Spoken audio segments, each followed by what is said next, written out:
17வது அத்தியாயத்திற்குள் செல்வதற்கு முன் 16வது அத்தியாயத்தின் சாரத்தை பார்ப்போம். இந்த 16வது அத்தியாயம் முழுவதிலும் பகவான் பண்புகளை பற்றியே பேசினார். என்னென்ன குணங்கள் நம்மிடம் இருக்க வேண்டும், நாம் அடைய வேண்டிய மன பரிபாகம் என்ன, அதை தெய்வீ சம்பத் என்ற தலைப்பில் கூறினார். முயற்சி செய்து எப்படிப்பட்ட தன்மைகளை நாம் அடைய வேண்டும் என்பது தெய்வீ சம்பத்.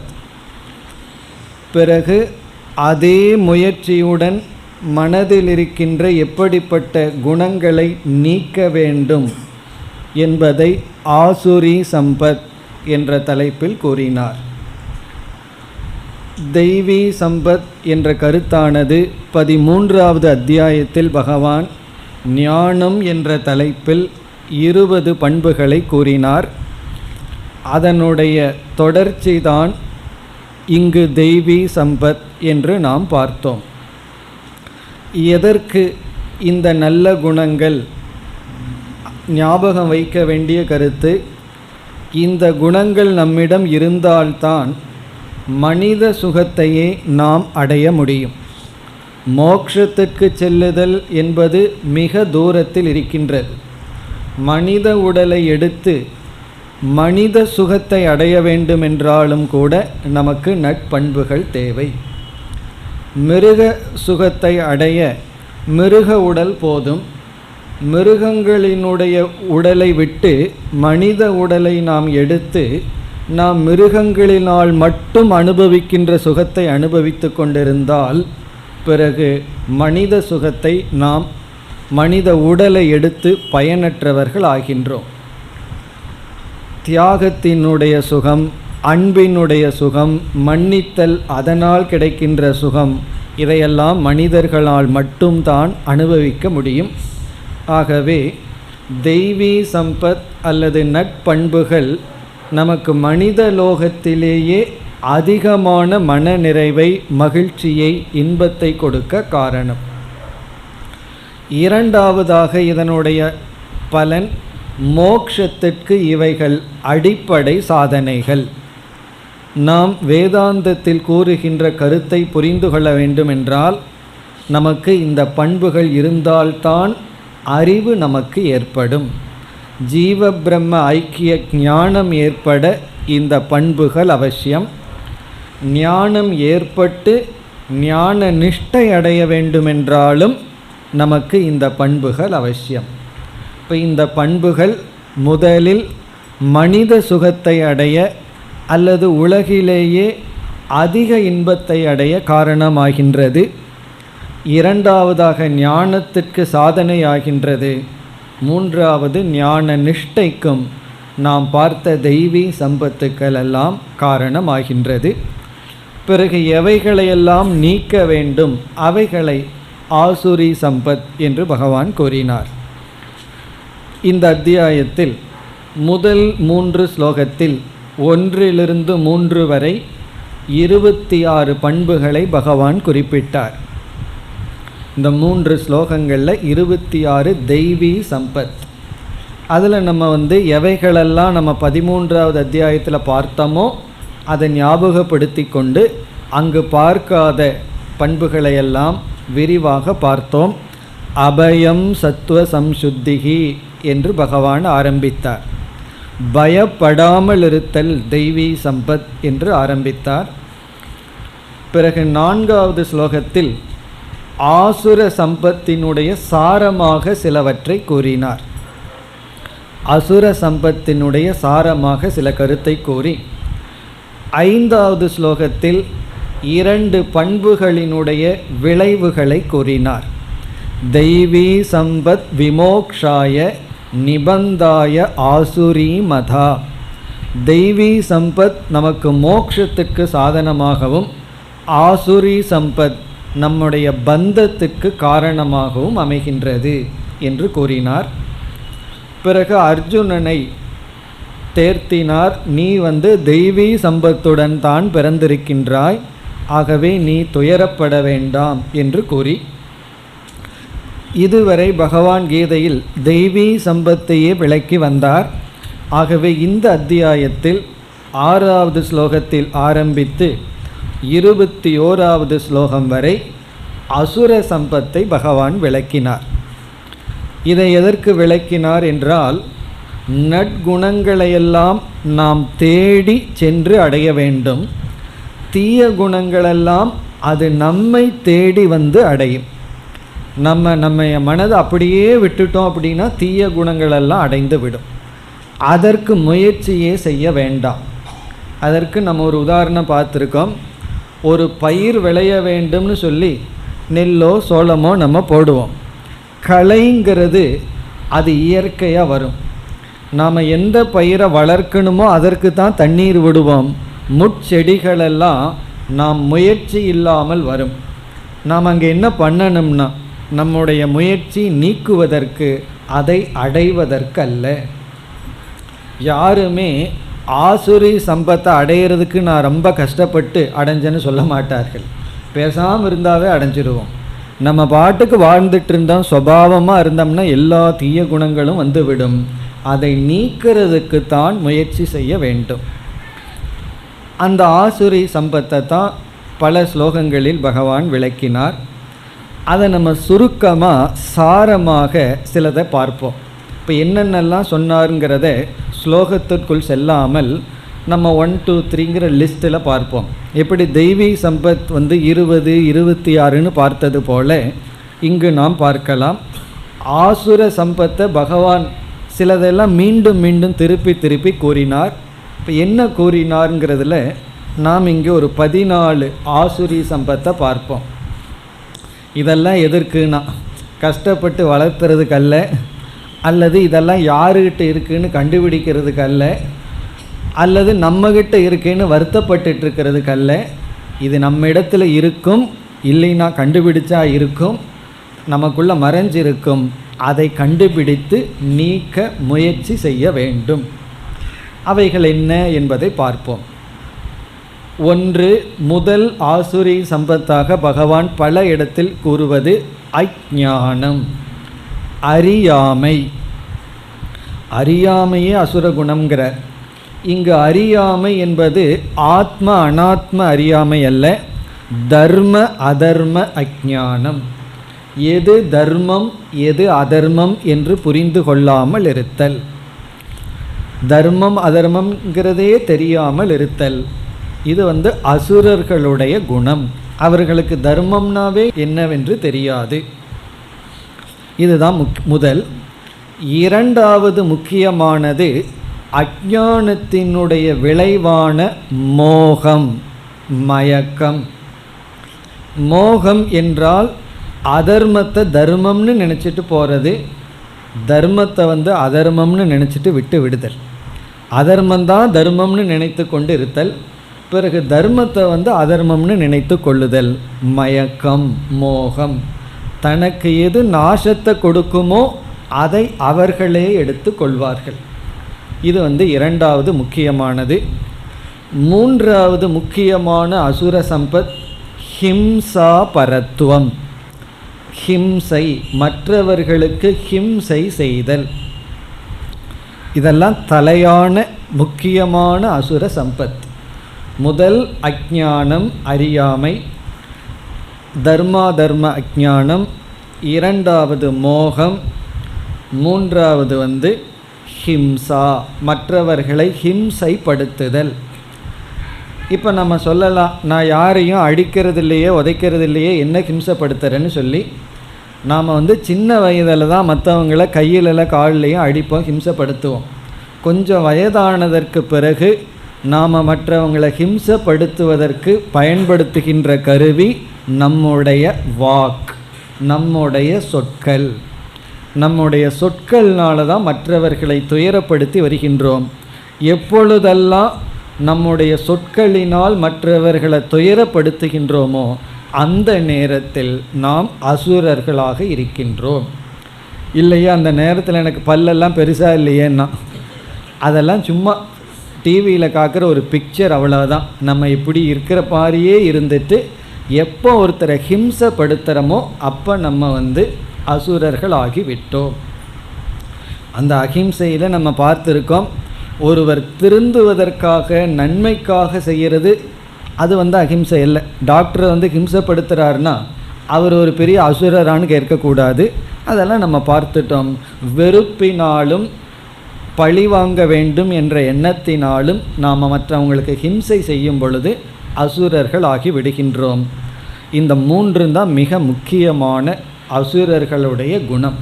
அறியாமை, மோகம், பிறகு ஹிம்சா. 4வது அசௌச்சம், தூய்மையற்று இருத்தல். அசௌச்சம் ஏன்னா சௌச்சம்ங்கிறது தெய்வீ சம்பத், அசௌச்சம்ங்கிறது ஆசுரி சம்பத். தூய்மை என்பது புற தூய்மை, உடல் தூய்மை, ஆடை தூய்மையாக இருத்தல், நம்மளுடைய சுற்றுப்புறங்களை தூய்மையாக வைத்திருத்தல். அது இல்லாமல் இருத்தல் ஆசுரி சம்பத். சில பேருடைய வீட்டில் கிச்சனை பார்த்தோம்னா சாப்பிட்றதுக்கே மனசு வராது, அவ்வளோ சுத்தமாக இருக்கும். அப்படி மிக மிக அசுத்தமாக வைத்திருத்தல், அதெல்லாம் யாருன்னா அசுரர்களுடைய சம்பத். அசுரர்களுடைய சொத்து என்னன்னா அசுத்தத்தில் சந்தோஷமாக இருக்கிறது.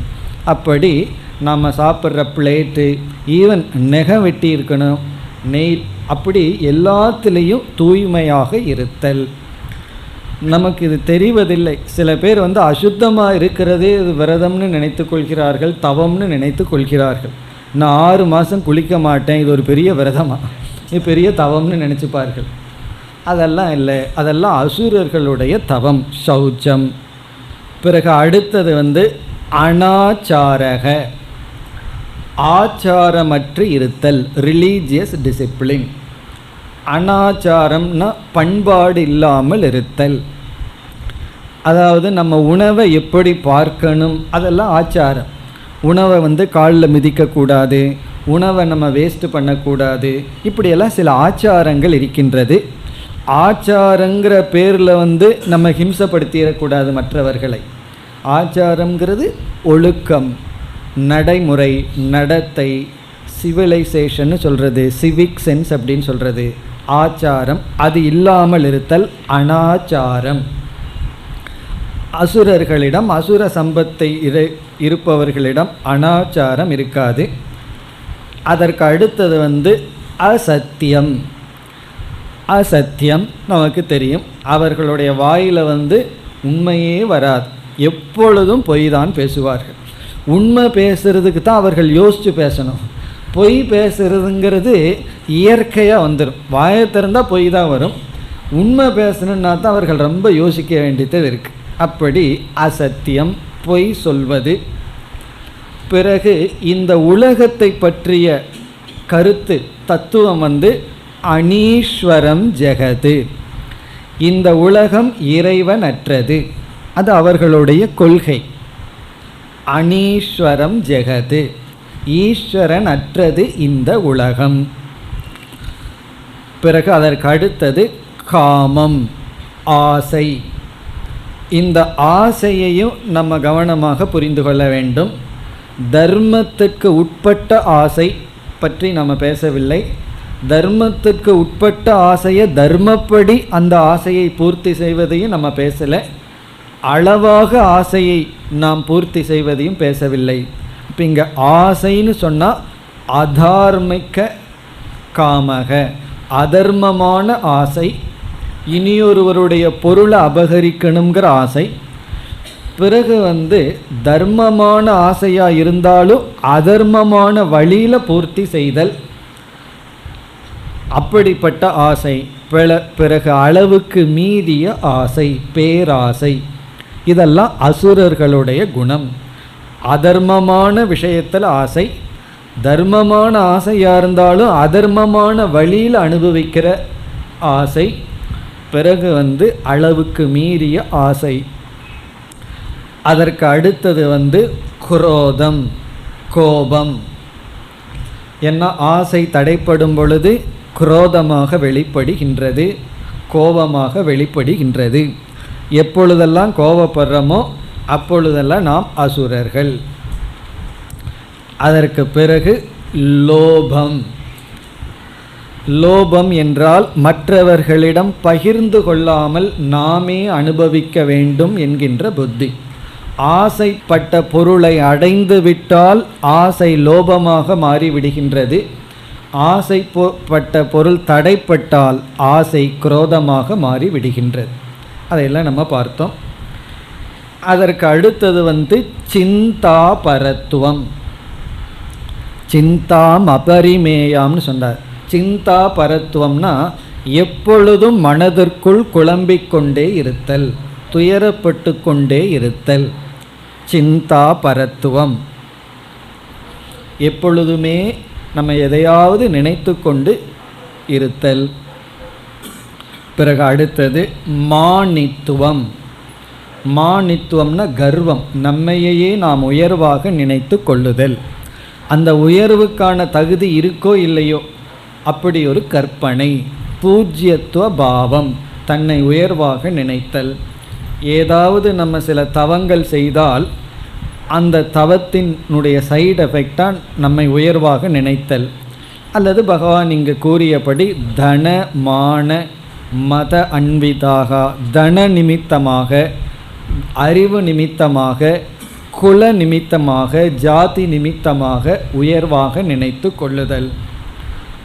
அடுத்தது தம்பித்துவம்.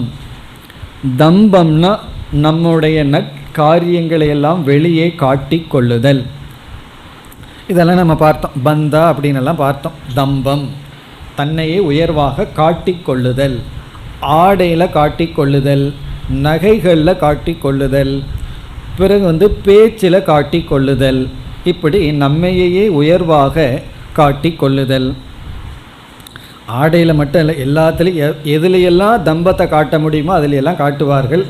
காலில் அணிகிற காலணி முதல் கொண்டு அதில் தம்பத்தை காட்டுவார்கள். அப்படி எல்லா இடத்துலையும் நம்மை உயர்வாக காட்டி கொள்ளுதல். பிறகு இறுதியாக ஆத்மஸ்துதி பரத்துவம், தற்புகழ்ச்சி, தன்னையே புகழ்ந்து கொள்ளுதல். இதெல்லாம் பகவான் கூறிய அசுர சம்பத்தினுடைய எக்ஸ்ட்ராக்ட். இந்த ஸ்லோகங்களில் இப்படிப்பட்ட குணங்களை எல்லாம் கூறினார். இதற்கு மேலேயும் இருக்கின்றது. நம்ம உதாரணமாக தான் இவைகளை பார்த்தோம். இதற்கு மேலும் எத்தனையோ தீய தவறான குணங்கள் இருக்கின்றன. அதையெல்லாம் நம்ம கண்டுபிடித்து நீக்க வேண்டும். பிறகு 22வது ஸ்லோகத்தில் அசுர சம்பத் தியாக பலம். இந்த அசுர சம்பத்தை எல்லாம் தியாகம் செய்தால் என்ன பலன் கிடைக்கும் என்று கூறினார். என்ன பலன் கிடைக்கும்னா மன அமைதி கிடைக்கும், சுகம் கிடைக்கும், மோட்சம் கிடைக்கும். பிறகு 23வது ஸ்லோகத்தில் அசுர சம்பத் பலம், இதை தியாகம் செய்யவில்லை என்றால் என்ன பலன் கிடைக்கும். இங்கே என்ன பலன் கிடைக்கும்னா 3 சொன்னார். ஒன்று, சுகம் கிடைக்காது, சந்தோஷமாக இருக்க முடியாது. ஏன்னா அசுர சம்பத் நம்ம இடத்துல இருந்தால் எப்படி சந்தோஷமாக இருக்க முடியும்? நம்ம இடத்துல பொருள் இருக்குது, பொறாமை உள்ளே வந்துடுதுன்னு சொன்னால் எப்படி சந்தோஷமாக இருப்பது? குரோதம் இருந்தால் எப்படி சந்தோஷமாக இருப்பது? ஆகவே சந்தோஷமாக இருக்க முடியாது. இரண்டாவது, சித்த சுத்தி நமக்கு கிடைக்காது. மூன்றாவது, மோட்சமும் நமக்கு கிடைக்காது. ந சித்திம் ந சுகம் ந பராம்கதிம் அப்படின்னு சொன்னார். பிறகு இறுதியாக 24வது ஸ்லோகத்தில் ஒரு முக்கியமான வார்த்தையை பகவான் பயன்படுத்தினார். தஸ்மாத் சாஸ்திரம் பிரமாணம் தே கார்யாகாரிய வியவஸ்திதோ. எது காரியம் எது அகாரியம் என்ற விதத்தில் அர்ஜுனா உனக்கு சாஸ்திரம்தான் பிரமாணம். உனக்கு சாஸ்திரம்தான் ஞானத்தை கொடுக்கும் கருவி. பிரமாணம்ங்கிற வார்த்தைக்கு பொருள் அறிவை கொடுக்கும் கருவி. உனக்கு அறிவை கொடுக்கறதுல கருவியாக விளங்குவது சாஸ்திரம். அதனால சாஸ்திரத்தில் சொன்னபடி நீ பின்பற்றி நீ உன்னை உயர்த்திக்கொள், உனக்கே நீ நன்மையை செய்து கொள் அப்படின்னு சொன்னார். இவ்விதத்தில் இந்த 16வது அத்தியாயம் முடிவடைந்தது. இந்த கடைசி ஸ்லோகத்தை அர்ஜுனன் கேட்கும் பொழுது அர்ஜுனனுடைய மனதில் பிரமாணம்ங்கிற வார்த்தை பதிந்தது.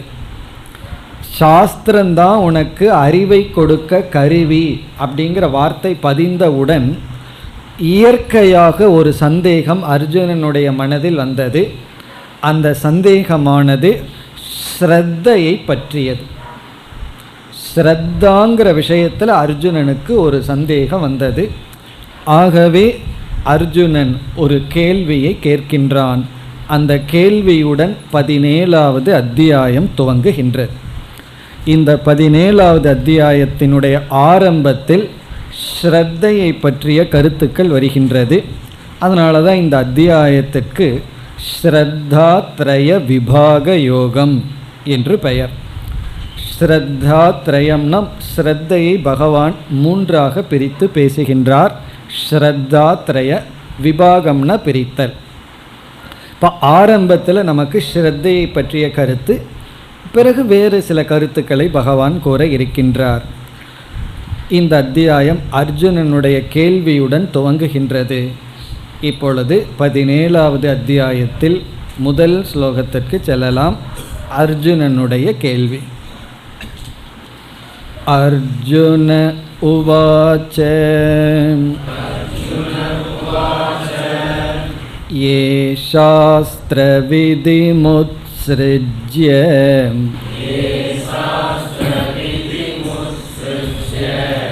यजन्ते श्रद्धयान्विताः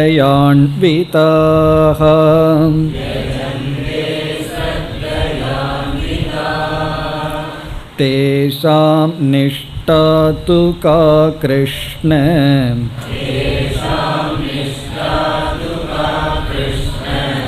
सत्त्वमाहो रजस्तमः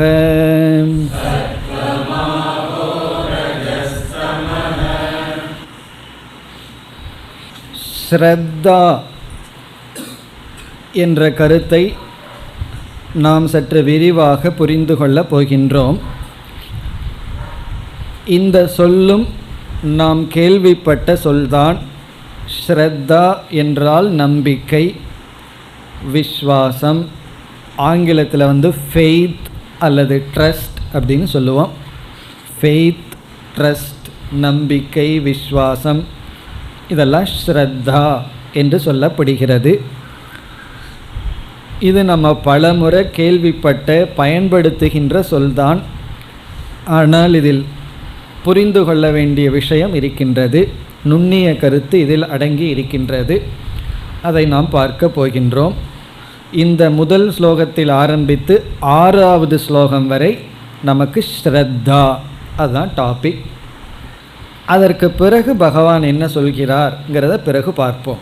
இப்போ முதல் 6 ஸ்லோகத்தில் நமக்கு ஸ்ரத்தையை பற்றிய விசாரம். ஸ்ரத்தா விசாரக. இந்த ஸ்ரத்தையை பற்றி நம்ம விசாரம் பண்ணி இந்த ஸ்ரத்தையை பற்றி நமக்கு நன்கு புரிந்து கொள்ள வேண்டும்னா என்ன வேண்டும்? நீங்களே சொல்ல வேண்டும். ஸ்ரத்தை வேண்டும். ஸ்ரத்தை இருந்தால் தான் நம்ம இதை விசாரம் பண்ணும்போது நமக்கு புரியும். முதலில் அர்ஜுனனுடைய கேள்வி என்ன, அதற்கு பகவானுடைய பதில் என்னங்கிறத பார்த்துவிட்டு பிறகு நாம் ஸ்ரத்தைங்கிற சொல்லை எடுத்துட்டு விசாரம் செய்வோம். இப்போ அர்ஜுனனுடைய கேள்வி என்னங்கிறத இப்பொழுது பார்ப்போம். இப்போ அர்ஜுனனுடைய மனதை இப்பொழுது பார்க்க வேண்டும். இப்படி ஒரு கேள்வி அர்ஜுனனுக்குள் வர எப்படியெல்லாம் அர்ஜுனன் சிந்தித்திருக்கின்றான், எந்த சிந்தனையிலிருந்து அர்ஜுனனுக்கு இப்படி ஒரு கேள்வி வந்துள்ளது என்று நாம் பார்க்க வேண்டும். பிறகு அதற்கு ஆன பதிலையும் பார்த்து ஸ்ரத்தையை பற்றி நாம் விசாரம் செய்வோம். 16வது அத்தியாயத்தின் இறுதியில் பகவான் எது சரி எது தவறுங்கிறதுக்கு அறிவை அடைய பிரமாணம், அறிவை கொடுக்கும் கருவி பிரமாணம் சாஸ்திரம் என்று கூறினார். இப்பொழுது அர்ஜுனன் 4 விதமான மனிதர்களை மனதில் கற்பனை செய்கின்றான். அவன் செஞ்சிருக்கானோ இல்லையோ, நம்ம புரிஞ்சுக்கிறதுக்கு அப்படி கற்பனை செய்து பார்க்கின்றோம். 4 விதமான மனிதர்கள். முதல் விதமான மனிதர்கள் சாஸ்திரத்தை அறிந்தவர்கள், சாஸ்திரஜ்ஞக. சாஸ்திரஜ்ஞகன சாஸ்திரத்தை அறிந்தவர்கள், தர்ம சாஸ்திரத்தை தெரிந்தவர்கள். அவர்களுக்கு தெரியும் இது தர்மம், இது அதர்மம், இது ஸ்வதர்மம். பிறகு ஸ்ரத்தாவான், ஸ்ரத்தை உடையவர்கள். முதல் விதமான மனிதர்கள் சாஸ்திரத்தை புரிஞ்சு வச்சிருக்காங்க, அவர்கள் ஸ்ரத்தை உடையவர்கள். எதில் ஸ்ரத்தை உடையவர்கள்? அந்த சாஸ்திரத்தின் மீது நம்பிக்கை உடையவர்கள். படித்த சாஸ்திரத்தில் நம்பிக்கை இருக்கு. காரணம் என்னென்னா, நம்ம எதையெல்லாம் படிக்கிறோமோ அதில் எல்லாம் நம்பிக்கையோடு படிக்கிறதில்ல. படித்து வச்சுருக்கோம், நம்பிக்கை இருக்கலாம், இல்லாமல் இருக்கலாம். இந்த முதல் விதமான மனிதர்கள் சாஸ்திரஜ்ஞக ஸ்ரத்தாவான். இரண்டாவது விதமான மனிதர்கள் சாஸ்திரஜ்ஞக, சாஸ்திரத்தை நன்கு கற்றுள்ளார்கள், அஸ்ரத்தாவான், ஸ்ரத்தை அற்றவர்கள். சாஸ்திரத்தை படித்துட்டார்கள், ஆனால் அதில் நம்பிக்கை கிடையாது. கேட்டால் சாஸ்திரம் அப்படி சொல்லுது, அதுபடி இருக்க முடியுமா அப்படி சொல்லி விடுவார். சத்தியமேவ ஜெயதே, எனக்கு தெரியும் எந்த உபநிஷத்தில் எங்கே வந்திருக்குன்னு சொல்லுவார். ஆனால் அவர் சொல்கிறதெல்லாம் பொய் தான். காரணம் என்னென்னா, அது உபநிஷத்தில் சொல்லியிருக்கு, நமக்கெல்லாம் ஆகாது. அந்த வாக்கியத்தில் நம்பிக்கை கிடையாது. சில நாஸ்திகர்களெல்லாம் புராணங்கள் படிப்பார்கள், இதிகாசமெல்லாம் படிப்பார்கள். எதற்குனா நம்பிக்கைக்காக படிக்கிறார்களான்னா அதில் என்ன குறை காணலாம், எப்படி விமர்சனம் பண்ணலாங்கிறதுக்கு படிப்பார்கள். அல்லது ஏதோ ஒரு விதத்தில் சாஸ்திரம் தெரிஞ்சு போச்சு அவர்களுக்கு, ஆனால் நம்பிக்கை இல்லை. இது இரண்டாவது விதமான மனிதர்கள், சாஸ்திரஜ்ஞக அஸ்ரத்தாவான். மூன்றாவது விதமான மனிதர்கள் அசாஸ்திரஜ்ஞக, சாஸ்திரத்தை அறியாதவர்கள். அவர்களுக்கு சாஸ்திரம் என்ன சொல்லுதுன்னு தெரியவில்லை. அதே சமயத்தில் அஸ்ரத்தாவான், ஸ்ரத்தையும் கிடையாது. தெரிஞ்சாலும் நம்பிக்கை கிடையாது, ஆனால் தெரியவும் இல்லை. சாஸ்திரம் எது தர்மம், எது அதர்மம், எது ஸ்வதர்மம், எது ஹிம்சா, எது அஹிம்சா, எப்படி பூஜை பண்ணணும், எப்படி வழிபடணும், பக்தினா என்ன, இதை பற்றி என்ன சொல்லுதுன்னு தெரியாது. அதே சமயத்தில் சாஸ்திரத்தின் மீதுமே அவர்களுக்கு ஸ்ரத்தை இல்லை. ஸ்ரத்தையும் இல்லை, சாஸ்திர ஞானமும் இல்லை. இது மூன்றாவது கேட்டகரி. நான்காவது விதமான மனிதர்கள் அசாஸ்திரஜ்ஞக. அவர்களுக்கு சாஸ்திரம் என்ன புகட்டுதுன்னு தெரியாது.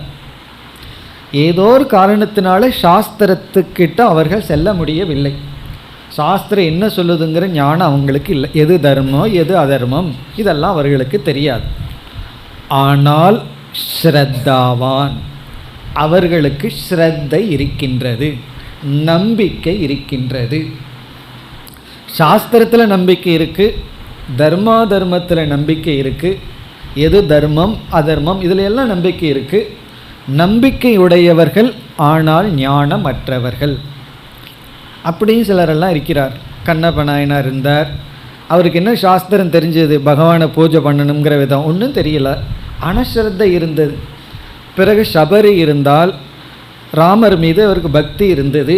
என்ன தெரிஞ்சதுன்னா, சாப்பிட்டு பார்க்குறது, எது டேஸ்ட்டாக இருக்கோ அதை ராமருக்கு கொடுக்கறது. அப்போ அவர்களுக்கு ஸ்ரத்தை இருந்தது, சாஸ்திர ஞானம் இல்லை. இது நாலாவது கேட்டகரி. இப்போ இந்த 4 பேர் யார்? முதல் ஆள் சாஸ்திர ஞானமும் உண்டு, ஸ்ரத்தையும் உண்டு. இரண்டாவது சாஸ்திர ஞானம் எப்படியோ அடைந்து விட்டார்கள், ஸ்ரத்தை இல்லை. மூன்றாவது ஆளுக்கு சாஸ்திர ஞானமும் கிடையாது, ஸ்ரத்தையும் கிடையாது. நான்காவது மனிதர்களுக்கு சாஸ்திர ஞானம் இல்லை, ஆனால் ஸ்ரத்தை உண்டு. இப்போ அர்ஜுனன் என்ன புரிஞ்சிருக்கான்?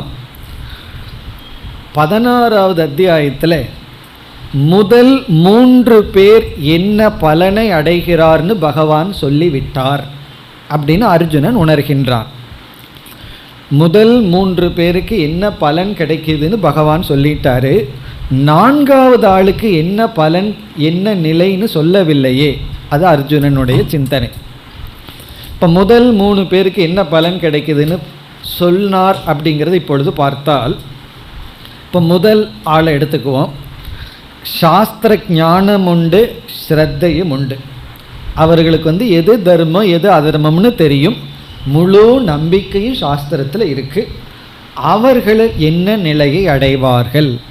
பகவான் சொல்லிவிட்டார், அவர்களெல்லாம் நற்கதியை அடைகின்றார்கள், பராம் சித்திம் மேலான நிலையை அடைகின்றார்கள் என்று பகவான் கூறிவிட்டார். அதாவது ததோ யாதி பராம் கதிம், எல்லாம் தியாகம் செய்து சாஸ்திரத்தை புரிஞ்சு அதில் ஸ்ரத்தையுடன் இருந்து வாழ்கின்றவர்களுக்கு நற்கதி. நற்கதினா சித்த சுத்தி கிடைக்கும், இகலோக சுகம் கிடைக்கும், மோட்சம் கிடைக்கும் சொல்லிவிட்டார். பிறகு இந்த 2, 3 இந்த ரெண்டையும் நம்ம சேர்த்து பார்க்கின்றோம். இந்த 2, 3க்கு ரொம்ப வித்தியாசம் கிடையாது. காரணம் என்ன? இந்த 2, 3ல் காமன் ஃபேக்டர் என்ன? அஸ்ரத்தாவான், ஸ்ரத்தை அற்றவர்கள். ஒருத்தனுக்கு சாஸ்திரம் தெரிஞ்சிருக்கு, ஒருத்தனுக்கு சாஸ்திரம் தெரியல, அவ்வளோதான் வித்தியாசம். ஆனால் 2 பேர்த்துக்கும் ஸ்ரத்தை கிடையாது. சாஸ்திரம் தெரிஞ்சு ஸ்ரத்தை இல்லாமல் இருக்கிறவனுக்கும் சாஸ்திரம் தெரியாமல் ஸ்ரத்தை இல்லாத இருக்கிறவனுக்கும் வேறுபாடு ஆல்மோஸ்ட் கிடையாது. காரணம் என்னென்னா, இவனுக்கு ஒரு இன்ஃபர்மேஷன் எக்ஸ்ட்ரா லோட் ஆகிருக்கு, அவ்வளோதான். அவன் அதை பின்பற்ற போகிறது கிடையாது. இவனுக்கு அந்த இன்ஃபர்மேஷனை உள்ளே லோடு பண்ணல, அவ்வளோதான். பின்பற்ற போகிறதும் கிடையாது. அவர்களுடைய நிலையையும் பகவான் கூறிவிட்டார். என்ன அப்படின்னா, ஏ சாஸ்திர விதி முத்சிருஜ்யன்னு சொல்லி 23வது ஸ்லோகத்தில் ந சித்தி ந சுகம் ந பராம் கதிம். அவர்களுக்கு சித்த சுத்தியும் கிடையாது, இகலோக சுகமும் கிடையாது, மோட்சமும் கிடையாது. அதை விட்டுட்டு பாவத்தை தான் அடைவார்கள். அதையும் பகவான் கூறிவிட்டார். இப்போ ஸ்ரத்தை உடையவன், ஞானத்தை உடையவன் நேரடியாக அவன் மோட்சத்துக்கு போயிடுறான், படிப்படியாக போயிடுறான். சாஸ்திர ஞானம் உண்டு அல்லது இல்லை, அந்த ரெண்டையும் சேர்த்திடலாம். அது சாஸ்திர ஞானம் இருக்கலாம், இல்லாமல் இருக்கலாம். ஸ்ரத்தை இல்லை என்றால் அவன் எங்கே போயிடுறான்? அவன் கீழான கதிக்கு செல்கின்றான். இனி 4வது ஆள் இருக்கானே, அவனை பற்றி பகவான் சொல்லவே இல்லையே. என்ன என்றால், அசாஸ்திரஜ்ஞக, இவனுக்கு எது தர்மம் எது அதர்மம்னு தெரியாது, ஆனால் ஸ்ரத்தை இருக்கின்றது. இப்போ அர்ஜுனன் என்ன நினைக்கின்றான்? எது தர்மம் எது அதர்மம்னு தெரியாத காரணத்தினால் அவனால் நல்ல வழியில் போவதற்கு வாய்ப்பு இல்லாமல் போயிடும். ஏன்னா எது நல்லது எது கெட்டதுங்கிற அறிவு இல்லாத காரணத்தினால் அவன் தவறான வழிக்கு போகலாம். ஆகவே அவனை தெய்வீ சம்பத்தை உடையவன்னு போட முடியாது. தெய்வீ சம்பத்தை உடையவன்கிற லிஸ்ட்டில் போட்டோம்னா அவன் மோட்சத்துக்கு போயிடுவான். ஆனால் அவனுக்கு போகிறதுக்கான பாதை தெரியாது. ஏன்னா அவனுக்கு சாஸ்திர ஞானம் இல்லை. அப்போ சாஸ்திர ஞானம் இல்லாதவனை நம்ம நல்லவன் தெய்வீ சம்பத்துங்கிற லிஸ்ட்டில் போட முடியாது. அதனால் அசுர சம்பத்தில் போட்டுடலாமா அப்படின்னு அவன் நினைக்கும் பொழுது, இவனோ தெய்வீ சம்பத்துக்குள்ளே வராதவன், நட்பண்புகளை உடையவன், மோட்ச மார்க்கத்திற்குள் செல்பவர்களுக்குள்ள லிஸ்ட்டில் இவன் வராதவன். காரணம் என்னென்னா, இவனுக்கு எது நல்ல பாதைன்னு தெரியாது, வாழ வேண்டிய பாதையே இவனுக்கு தெரியாது, சாஸ்திர ஞானம் இல்லை.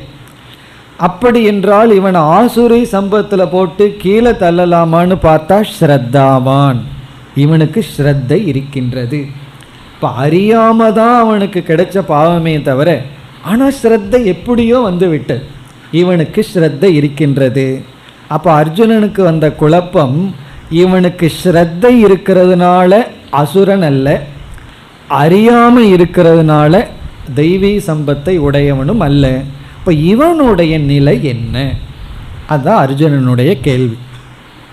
அதாவது எது சரி எது தவறுங்கிற அறிவு இல்லாத காரணத்தினால் இவனுடைய மார்க்கம் எப்பொழுதுமே சரியான மார்க்கமாக இருக்குன்னு சொல்ல முடியாது. ஏன்னா இவனுக்கு அறியாமல் இருப்பதனால்.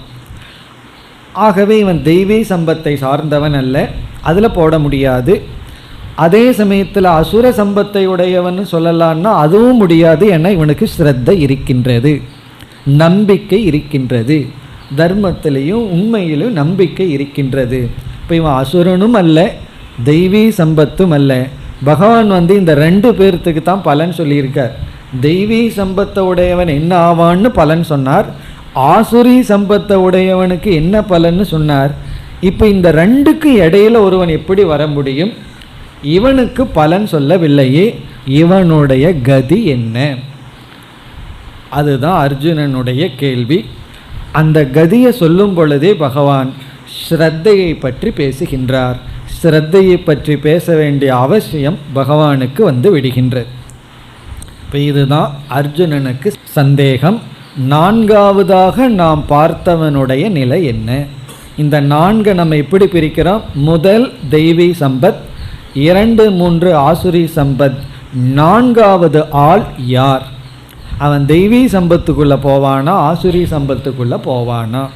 காரணம் 2லேயும் இவனுக்கு 2 ஓட்டு இருக்கு. இங்கேயும் போயிருக்கான், அங்கேயும் போயிருக்கான்.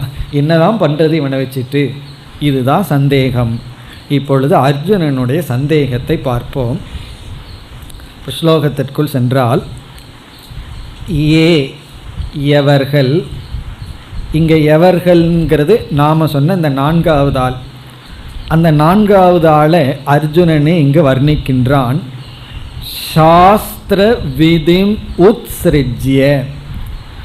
சாஸ்திர விதிம், சாஸ்திரத்தில் கூறிய நெறியை உத்ஸ்ருஜ்ய விட்டு விட்டான். சாஸ்திரம் சொன்னபடி இவன் பின்பற்றவில்லை. காரணம் என்ன? சாஸ்திரம் இவனுக்கு தெரியவில்லை. சாஸ்திர விதினா சாஸ்திரத்தில் சொன்னதை இவன் விட்டு விட்டான். சாஸ்திரத்தில் சொன்னபடி இவன் பின்பற்ற முடியவில்லை. ஏன்னா சில சமயங்களில் தர்மத்தை அதர்மம்னு இவன் நினச்சிருக்கலாம், அல்லது எது தர்மம் எது அதர்மம்னு இவன் தெரியாமல் இருக்கின்றான். அதனால் சாஸ்திர கூறிய விதியை விட்டு விட்டு யஜந்தே. யஜந்தே அப்படின்னா பூஜை செய்கின்றான், வழிபடுகின்றான். இந்த இடத்துல இந்த யஜந்தேங்கிறதுக்கு கொஞ்சம் ப்ராடு மீனிங் இருக்குது. வாழ்கின்றான், அவனுடைய வாழ்க்கையை மேற்கொள்கின்றான், அவன் நடந்து கொள்கின்றான், அவனுடைய வாழ்க்கையை மேற்கொள்கின்றான். இறைவனை வணங்குதல்னு சொன்னால் பகவானுடைய வார்த்தையை பின்பற்றுறது பகவானோட வணங்குறதுக்கு சமம். நம்ம கோயிலில் போய் கையெடுத்து கும்பி பகவானை வணங்குறது தான் வழிபாடு அல்ல. இப்போ நம்ம வணங்குறதும் ஒரு வழிபாடு தான். 2 காதையும் எடுத்து கைகூப்பிகிட்ருக்கோம். ஏன்னா பகவான் சொல்கிறத கேட்குறதும் ஒரு பெரிய வழிபாடு தான். அப்படி யஜந்தேன்னு சொன்னால் இவனுடைய வாழ்க்கையை நடத்துகின்றான். இறைவனை வழிபடுதல் மற்றதெல்லாம் இவனுடைய வாழ்க்கை நடந்துட்டுருக்கு. அப்படி நடக்கும் பொழுது சாஸ்திரம் சொன்ன கருத்து இவனுக்கு தெரியாததனால் சாஸ்திர விதியை விட்டு விட்டான். ஆனால் ஸ்ரத்தையா அன்விதக, ஸ்ரத்தையுடன் கூடி இருக்கின்றான். ஸ்ரத்தையான்விதகன ஸ்ரத்தையுடன் கூடி இருக்கின்றான். இப்போ இவனிடத்தில் ஸ்ரத்தை இருக்கின்றது, ஆனால் சாஸ்திரத்தினுடைய உபதேசம் இவனுக்கு இல்லை. இதையெல்லாம் நம்ம சில இடங்களில் பார்க்கலாம். படிப்பறிவே இல்லாமல் ஒரு லெட்டரையே பார்க்காதவங்க இந்த மலை ஜாதி மக்களெல்லாம் சிலரெல்லாம் இருப்பார்கள். அவங்க நாட்டுக்குள்ளேயே வந்திருக்க மாட்டார்கள், ஒரு படிப்பறிவும் இருக்காது. அவர்களுக்கு சாஸ்திரம்னா என்னன்னு தெரியாது, தர்மசாஸ்திரம்னா என்னன்னு தெரியாது.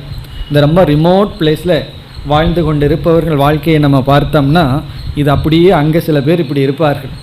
சாஸ்திர ஞானம் கிடையாது, ஆனால் ஸ்ரத்தை இருக்கும். அவர்களுக்குள்ள இருக்கிற ஸ்ரத்தையை நாம் நன்கு அனுபவிக்கலாம். அப்படி பலர் இருக்கின்றார்கள். சாஸ்திர ஞானம் இல்லை, ஆனால் ஸ்ரத்தை இருக்கின்றது. இதுதான் நம்ம 4வதாக பார்த்த கேட்டகரி. அசாஸ்திரஜக ஸ்ரத்தாவான். பிறகு அர்ஜுனனுடைய கேள்வி, தேஷாம் நிஷ்டாத்து கா கிருஷ்ண. கிருஷ்ண, ஹே கிருஷ்ணா, கிருஷ்ணனை அழைக்கின்றான் அர்ஜுனன். பகவானே, தேஷாம் அவர்களுடைய நிஷ்டா. நிஷ்டா அப்படின்னா கதிகி, அடைகின்ற பலன், அவர்கள் அடைகின்ற பலன். நிஷ்டான கதிகி, கதிகினா அவர்களுக்கு கிடைக்கின்ற பலன். கா என்ன, அவர்களுடைய நிலை என்ன, அவர்களுடைய ஸ்டேட்டஸ் என்ன, அவர்கள் எந்த ஸ்டேஜில் இருக்கின்றார்கள், எந்த நிலையில் இருக்கின்றார்கள். ஸ்ரத்தை இருக்கு, ஞானம் இல்லை. அவர்கள் எந்த நிலையில் இருக்கின்றார்கள்? ஸ்ரத்தையும் இருக்கு, ஞானமும் இருக்குன்னா நல்ல நிலையில் இருப்பார்கள். ஸ்ரத்தை இல்லை, ஞானம் இருக்கோ இல்லையோ, ஸ்ரத்தை இல்லைன்னா கீழான நிலைக்கு சென்று விடுகிறார்கள். ஸ்ரத்தை இருக்கு, ஞானம் இல்லை, இப்படி ஒரு காம்பினேஷன் ஆயிடுதுன்னா அவர்களுடைய நிலை என்ன? இப்போ அர்ஜுனன் இங்கே கேட்க விரும்புவது, அவர்களை தெய்வீ சம்பத்தில் போடலாமா, ஆசுரி சம்பத்தில் போடலாமா? அதை இங்கே எப்படி கேட்கின்றான்? அவர்கள் சத்துவத்தில் இருக்கிறார்களா? சத்துவத்தில் இருக்கிறார்கள்னு சொன்னால் தெய்வீ சம்பத்தில் இருக்கிறார்கள், அல்லது ரஜஸ் தமஸ் அப்படிங்கிறது ஆசுரி சம்பத், ரஜஸ் தமஸ்ங்கிறது அசுர சம்பத்தை சார்கின்றது.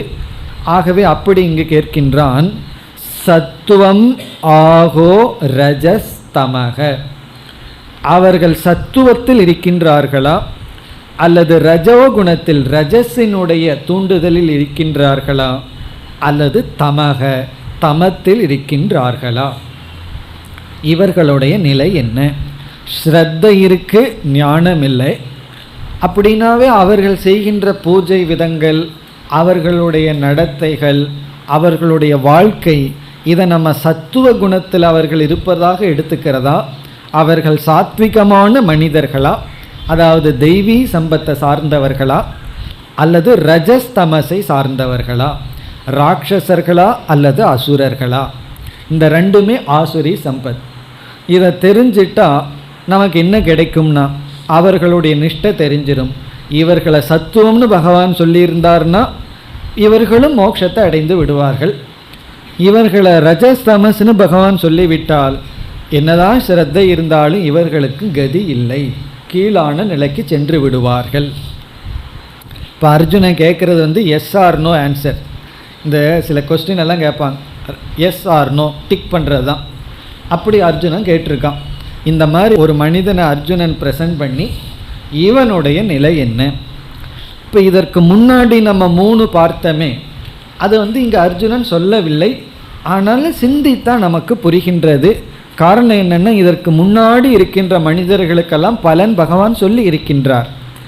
ஆகவே இப்படிப்பட்ட காம்பினேஷன் உள்ள மனிதர்களுக்கு தான் பகவான் பலன் சொல்லவில்லை. என்ன காம்பினேஷன்னா, ஸ்ரத்தை உண்டு, ஞானம் இல்லை. சாஸ்திர ஞானம் இல்லை, ஆனால் ஸ்ரத்தை உண்டு. அவர்களுடைய நிலை என்ன? இதுதான் அர்ஜுனனுடைய கேள்வி. இந்த கேள்வியும் நல்லா நமக்கு புரியணும், அப்பொழுதுதான் பதில் புரியும். கேள்வி புரியலைன்னா பதிலும் புரியாது. ஆகவே தான் இந்த கேள்வியை நம்ம நன்கு புரிந்து கொள்ள வேண்டும். ஸ்ரத்தை உடையவன், ஞானத்தை உடையவன் தெய்வீ சம்பத். ஞானம் இருக்கோ இல்லையோ, ஸ்ரத்தை இல்லாதவன் ஆசுரி சம்பத். ஸ்ரத்தை உடையவன் ஆனால் ஞானம் இல்லை. ஞானம் இல்லாததுனால அவனுடைய பாதை எப்படி வேண்டுமானாலும் இருக்கலாம், ஆனாலும் அவனுக்கு ஸ்ரத்தை இருக்கின்றது. அவனுடைய கதி என்ன? அவன் எதில் நிற்கின்றான்? இனி பகவானுடைய பதில். ஸ்ரீ பகவானுவாச்ச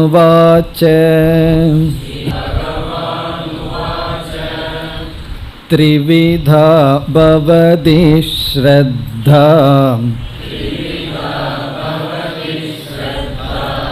தேகினாம் சா ஸ்வபாவஜா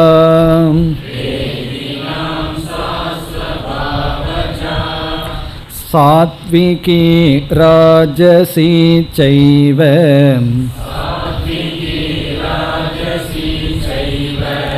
தாமசி சேதி தாம் ஸ்ருணு.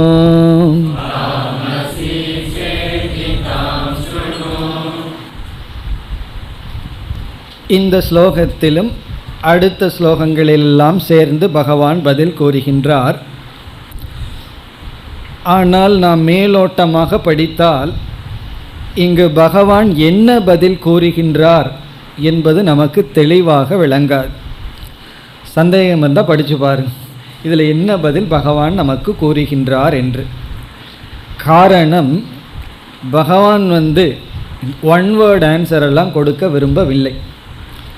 அதாவது சில பேர் ஏதாவது ஒருவர் நம்மகிட்ட ஒரு சந்தேகம் கேட்டால் அதை செய்யக்கூடாது அப்படின்னு கமாண்டு தான் கொடுப்பார்கள். ஏன் அப்படின்னு விளக்கம் உபதேசம் கொடுப்பதில்லை. அதனால தான் இந்த காலத்து குழந்தைகளையெல்லாம் சாட்டிஸ்ஃபை பண்ண முடியறதில்லை. அவங்களுக்கெல்லாம் என்ன கமாண்டு கொடுத்தாலும் அதை ஏற்றுக்கொள்கிற மனநிலை இல்லை. எல்லாம் ஒரு 30-40 வருஷத்துக்கு முன்னாடி இருக்கிற குழந்தைகள்லாம் தலையாட்டிக்கும். இப்போல்லாம் அப்படி இல்லை. ஏன்னா டிவியெல்லாம் பார்த்து புத்தியெல்லாம் நல்ல குழந்தைகளுக்கெல்லாம் என்ன ஆயிருக்குன்னா நல்ல கூர்மையாயிருக்கு. அதனால் குழந்தைகளுக்கு என்ன கமாண்டு கொடுத்தாலும் அதை ஏற்றுக்கொள்ளாது, எக்ஸ்பிளனேஷன் கேட்கும், ஏன் அப்படின்னு கேட்கும். அப்படி கீதைங்கிறது ஒரு கமாண்டு பண்ணுற சாஸ்திரம் அல்ல, இது ஒரு கமாண்ட்மெண்ட் அல்ல, இது உபதேசம், நமக்கு புரிய வைக்கின்ற சாஸ்திரம். அதனால் பகவான் இங்கே அர்ஜுனனுடைய கேள்விக்கு நேரடியாக பதில் சொல்லவில்லை. காரணம் சொல்லவும் முடியாது. அந்த கேள்விக்குள்ளேயே சில தவறுகள் இருக்கும் பொழுது நம்ம நேரடியாக அந்த கேள்விக்கு பதில் சொல்ல முடியாது. கேள்வி பர்ஃபெக்டாக இருந்ததுன்னா ஒரே வார்த்தையில் பதில் சொல்லிடலாம். ஆனால் கேள்விக்குள்ளேயே சில தகராறு இருக்கும்போது, ஏன்னா கேள்வி கேட்பவர்கள் சில தவறான கான்செப்டை மனசில் வச்சுட்டு அதன் அடிப்படையில் கேள்வியை உருவாக்கிட்டா நம்ம முதல்ல என்ன பண்ணணும், அந்த கேள்விக்கு நேரடியான பதில் சொல்ல முடியாது. எந்த கான்செப்ட், எந்த எண்ணத்திலிருந்து அந்த கேள்வி உருவாச்சோ அதற்குள்ளே போய் தான் நம்ம பதில் சொல்ல வேண்டும். ஆகவே இங்கே கேள்விக்கான பதில் ஒரு உபதேச ரூபமாக இங்கு இருக்கின்றது. இப்போ நம்ம அர்ஜுனன் எந்த நோக்கத்துடன் இந்த கேள்வியை கேட்டுள்ளான், பகவானுடைய பதில் என்ன என்பதை புரிந்து கொள்ள முயற்சி செய்வோம். பகவான் என்ன பதில் சொல்கிறாருங்கிறத புரிஞ்சுட்டு ஸ்லோகத்திற்குள்ளே போகலாம். ஏன்னா ஸ்லோகத்தில் நேரடியாக பதில் கிடையாது. அர்ஜுனனுடைய கேள்வியை கேட்டால் என்ன, இப்படிப்பட்டவனுடைய நிலை என்னன்னு தான் கேள்வி கேட்டான். பகவான் இங்கே என்ன சொல்லியிருக்கணும், இப்படிப்பட்டவனுடைய நிலை இது அல்லது அதுன்னு சொல்லியிருக்கணும். ஆனால் அப்படிப்பட்ட பதிலே இங்கு கிடையாது. அதாவது ஸ்ரத்தையுடையவன் சாஸ்திரத்தை அறியாதவன், அவன் சத்துவ குணத்தில் இருக்கானா, ரஜஸில் இருக்கானா, தமசில் இருக்கானான்னு கேள்வி. இங்கு பகவான் அந்த கேள்விக்கு பதிலே சொல்லவில்லை. அதை விட்டுட்டு இங்கேயோ ஆரம்பிக்கின்றார். 3 விதமான ஸ்ரத்தை இருக்கின்றது, அது சாத்விகம், ராஜசம், தாமசம், அதை பற்றி கேள் அப்படின்னு பதில் ஆரம்பிக்கின்றார். இந்த பகவானுடைய பதிலை புரிஞ்சிட்டோம்னா அர்ஜுனனுடைய கேள்விக்கான பதில் உள்ளே ஒளிந்திருக்கின்றது. அதனால் பகவானுடைய பதில் என்னங்கிறத நாம் புரிந்து கொண்டு ஸ்லோகத்திற்குள் செல்லலாம்.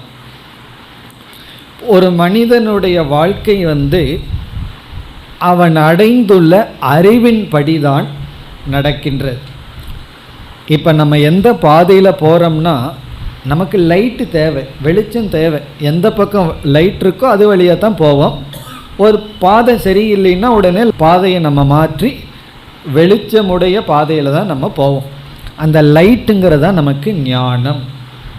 இப்போ அறிவினுடைய அடிப்படையில் தான் நம்முடைய வாழ்க்கை இருக்குது. இதை நம்ம அறிஞ்சிருக்கிறோமோ இல்லையோ அது வேறு பிரச்சனை. ஆனால் அறிவின் அடிப்படையில் தான் நம்முடைய வாழ்க்கையை நடந்து கொண்டு இருக்கின்றது. ஒருவனுக்கு எப்படிப்பட்ட அறிவு இருக்கோ அதன்படி தான் அவனுடைய வாழ்க்கை இருக்கின்றது. இந்த ஞானமானது நம்மை வழிநடத்த வேண்டும் என்றால் இந்த ஞானத்துடன் பிரிக்க முடியாத ஒன்று இருக்க வேண்டும்.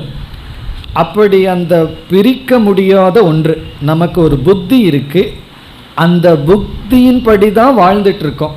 நம்மளுடைய வாழ்க்கையே அந்த புத்தி படி தான் இருக்குது, அறிவின்படி இருக்குது. ஆனால் இந்த அறிவானது எதன் வழியாக நம்மை நடத்துகிறது என்றால், அறிவு சுதந்திரமாக நம்மை நடத்தாது. நாம் அறிவின்படி வாழ்க்கை வாழ்ந்து கொண்டு இருக்கின்றோம்.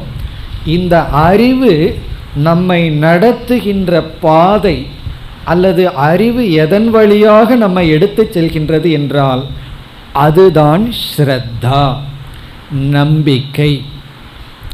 இந்த அறிவு நம்பிக்கையின் வழியாகத்தான் வெளிப்படும்.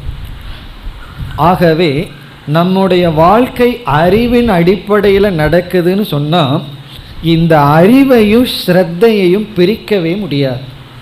அது ஒன்றையும் பிரிக்க முடியாத ஒன்று. நம்ம ஞானம் ஸ்ரத்தைன்னு பிரிச்சிட முடியாது. அதனுடைய அர்த்தம் என்னன்னு சொன்னால், எந்த இடத்துல ஞானமும் ஸ்ரத்தையும் ஒன்றாகிறதோ அந்த இடத்துல தான் அறிவானது நம்மை வழி நடத்தும். அப்போது அறிவே ஒரு ஹேண்டிகேப்பாக இருக்கு. அறிவுக்கே ஒரு துணை தேவைப்படுகிறது நம்ம வாழ்க்கையை நடத்த. அதுதான் ஸ்ரத்தை. அப்போது ஸ்ரத்தை அப்படிங்கிறது ஞானத்திலிருந்து பிரிக்க முடியாத ஒன்றாக இருக்கின்றது. ஒரு அறிவு நமக்கு கிடைச்சி அந்த அறிவின்படி நம்ம வாழ்க்கை நடக்கணும்னு சொன்னால் அந்த அறிவு ஸ்ரத்தையின் மூலமாகத்தான் நம்மை வழிநடத்தும். இது நமக்கு தெரியாமல் இருக்கலாம். இப்படித்தான் நடந்திருக்கு, இப்படித்தான் நடக்கவும் போகும். ஸ்ரத்தையும் ஞானத்தையும் பிரிக்க முடியாது. அது எப்படின்னு நம்ம விசாரம் பண்ணும் பொழுது நமக்கு விளங்கும். இதெல்லாம் ஃபஸ்ட்டு பிரதிஜ்ஞா வாக்கியம்தான். நம்ம விளக்கம் பார்க்கும் பொழுது இவைகளெல்லாம் நமக்கு விளங்கும்.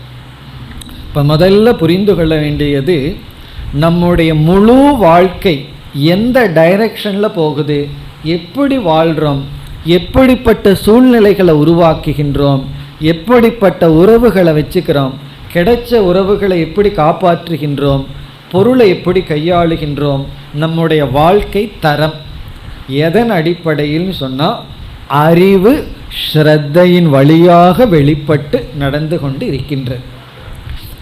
இந்த ஸ்ரத்தையும் ஞானத்தையும் நம்ம பிரிக்கவே முடியாது. அது எப்படி என்றால், ஒருவர் ஒரு வாக்கியத்தை நம்ம இடத்துல சொல்கிறார். இப்போ நான் உங்களிடத்தில் கங்கோத்ரி அப்படின்னு ஒரு இடத்த சொல்லி, நான் கொஞ்ச நாளைக்கு முன்னாடி போயிட்டு வந்தேன், அங்கெல்லாம் இப்படி இருக்குன்னு நான் விளக்கம் கொடுக்கின்றேன். கங்கை உற்பத்தி ஆகிற இடம்னு ஒன்று இருக்குது, நான் சென்று வந்தேன், அங்கே தட்பவெப்பநிலை இப்படி இருக்குது, மக்கள் யார் வசிக்கின்றார்கள், அந்த சூழ்நிலை எப்படி இருக்குன்னு 1 மணி நேரம் நான் உங்களுக்கு என்ன கொடுக்குறேன், ஒரு விளக்கம், லெக்சர் கொடுக்குறேன். இப்போ உங்கள் மனதில் என்ன ஏற்பட்டுள்ளது அப்படின்னு சொன்னால், எண்ணங்கள் தோன்றி உள்ளது. நான் என்னென்ன சொன்னேனோ அந்த தாட் வந்திருக்கு. இப்போது அந்த எண்ணம் உங்களுக்கு அறிவாக இருக்கின்றதா அல்லது வெறும் தாட், எண்ணம் தானா அப்படிங்கிறத யார் நிச்சயம் செய்வார்கள் என்றால், அதை நிச்சயம் பண்ணுறது ஸ்ரத்தா. ஸ்ரத்தா தான் அதை தீர்மானம் செய்யும். இப்போ என்னுடைய வாக்கியத்தின் மீது முழு நம்பிக்கை இருந்தால் அந்த வாக்கியம் உங்களுக்கு அறிவாக இருக்கும். என்னுடைய வாக்கியத்தில் நம்பிக்கை இல்லை என்றால் அது அறிவாக இருக்கலாம், அது உண்மையாக இருக்கலாம், பொய்யாக இருக்கலாம். நான் பார்த்ததை உண்மையை சொல்லியிருக்கலாம், அல்லது இடையில கொஞ்சம் கதையும் விட்டுருக்கலாம், பொய்யும் சொல்லியிருக்கலாம். அது பொய்யா உண்மையாங்கிறது பிறகு பார்ப்போம். சரி, உண்மையினே வச்சுக்குவோமே, நான் அந்த இடத்துல பொய் சொல்லலை, அதில் மிகைப்படுத்தியும் சொல்லலை. சில பேர் எங்காவது போயிட்டு வந்தால் அவங்ககிட்ட கேட்டோம்னா அவங்க என்னென்ன கதையெல்லாம் விடுவாங்க தெரியுமோ, போனால் அங்கே ஒன்றுமே இருக்காது, அப்படி போய் சொல்லுவார்கள், அப்படியே பெருசுபடுத்தி விடுவார்கள். 3 மணி நேரம் சினிமா பார்த்துட்டு 4 மணி நேரம் கதை சொல்லுவான். அப்புறம் எப்படி இருக்கும்னா, அப்போ என்னென்ன இவர்களும் சிலதெல்லாம் சேர்த்து கொள்வார்கள். அது அப்படி பொய்யே இருக்கலாம். இப்போ பொய் இல்லைன்னு வைத்துக்கொள்வோம், நான் அப்படியே 100% உண்மையை சொல்லியிருக்கேன். 2 பேர் கேட்டுக்கொண்டு இருக்கின்றார்கள். ஒருவருக்கு என்னுடைய வாக்கியத்தில் முழு ஸ்ரத்தை இருக்குது, அவர்களுக்கு அந்த எண்ணம் ஞானமாக மாற்றப்படுகிறது. தாட் விருத்தி ஞானமாக மாறுகின்றது. அதாவது மனதில் இருக்கின்ற விருத்தி வெறும் தாட், அந்த தாட், அந்த எண்ணம் ஞானம் அப்படிங்கிற ஸ்டேட்டஸை அடைஞ்சிருது. இனி ஒருத்தர் இருக்காரே, அவருக்கு சொல்லியிருக்கார், அவ்வளோதான், போய் பார்த்தா தெரியும் அப்படின்ட்டுருவார். நம்ம அப்படி தானே பல சமயங்களில் பண்ணுறோம். அவர் அப்படி சொல்கிறார், தெரியல. அப்போ என்ன ஆகுது, அவருக்குள்ள விருத்தி இருக்குது, அது ஞானத்துக்கான ஸ்டேட்டஸ் அதில் இருக்குது, ஆனால் அவருக்கு ஞானம் இல்லை. ஞானத்துக்கான யோக்கியதை இருக்கின்றது. அங்கே போய் பார்த்தா அவருக்கும் அதே ஞானம்தான் மீண்டும் வரும், அப்போ அவருக்கு எப்போ ஞானம் வரும்னா போய் பார்த்தா தான் ஞானம்ங்கிற ஸ்டேட்டஸ் வரும். அப்போ ஸ்ரத்தை அப்படிங்கிறது என்ன அப்படின்னா, ஒருவருடைய வாக்கியத்தை நம்ம கேட்டு அதை வெரிஃபை பண்ணுறதுக்கு பாசிபிலிட்டி இருக்கும் பொழுதே நான் அந்த வெரிஃபிகேஷனுக்கு போகாமல் நான் அதை அப்படியே நம்பினால் அது ஞானம் ஆகின்றது. அப்போது நம்ம பிரமாணத்தின் மூலமாக ஒரு விஷயத்தை மனசில் அடைந்து, பிரமாணம்ங்கிறது என்னுடைய வார்த்தை பிரமாணம், அறிவை கொடுக்கும் கருவி. அறிவை கொடுக்கும் கருவியை நம்ம மனசில் கேட்டும் அதை அறிவாக மாற்றுறது யாருன்னா ஸ்ரத்தா. ஸ்ரத்தை இல்லைன்னு சொன்னால் அது சரியான அறிவை கொடுக்கும் கருவியாக இருந்தாலும் நம்ம மனசில் தோன்றியிருக்கிற எண்ணம் ஞானம்ங்கிற ஸ்டேட்டஸுக்கு யோகியதை இருந்தாலும் அது ஞானம் அல்ல. காரணம் என்ன? ஸ்ரத்தை இல்லை. அப்போது ஸ்ரத்தையுடன் கேட்கும் பொழுது இந்த இடத்துல ஸ்ரத்தை எதில்? பிரமாணே ஸ்ரத்தா. ஸ்ரத்தை நம்பிக்கைன்னு சொல்கிறோம். நம்பிக்கை எதில் வைக்கிறோம்? பிரமாணத்தில், அறிவை கொடுக்கும் கருவியில். ஆகவே நம்மகிட்ட ஒரு எண்ணம் இருக்குது, அது ஞானமாக்கி நம்ம வாழ்க்கையில் பயன்படணும்னா அந்த எண்ணத்துக்கு ஞானம்ங்கிற ஸ்டேட்டஸை கொடுக்கறதே ஸ்ரத்தை தான். அப்போ அந்த எண்ணம் ஸ்ரத்தையின் மூலமாக ஞானங்கிற ஸ்டேட்டஸ் அடைஞ்சு ஸ்ரத்தையின் மூலமாகத்தான் நம்மை வழி நடத்தும். இப்போ நான் கங்கோத்திரியை பற்றி சொல்லி அவருக்கு முழு ஸ்ரத்தை இருந்து ஞானம் ஆயிடுதுன்னா அதன் அடிப்படையில் அவர் பயணத்தை தொடங்குவார். ஏன்னா நான் சொல்கிறதெல்லாம் ஞானம் அவருக்கு. இனியொருவருக்கு ஞானம் இல்லை, அவர் என்ன பண்ணுவார்னா மீது 4 பேர்த்திட்ட போய் கேட்டுட்ருப்பார். நான் சொன்னது பத்தாது இல்லையா? ஏன்னா ஞானமாகவில்லை. இப்போ நம்முடைய வாழ்க்கை ஞானத்தின் அடிப்படையில் சொன்னால் அந்த ஞானத்தை கொடுக்கிறதே ஸ்ரத்தை. மேலும் அடுத்த வகுப்பில் தொடர்வோம். ஓம் பூர்ணமத பூர்ணமிதம் பூர்ணாத் பூர்ணமுதச்யதே பூர்ணஸ்ய பூர்ணமாதாய பூர்ணமேவாவசிஷ்யதே. ஓம் சாந்தி சாந்தி சாந்தி.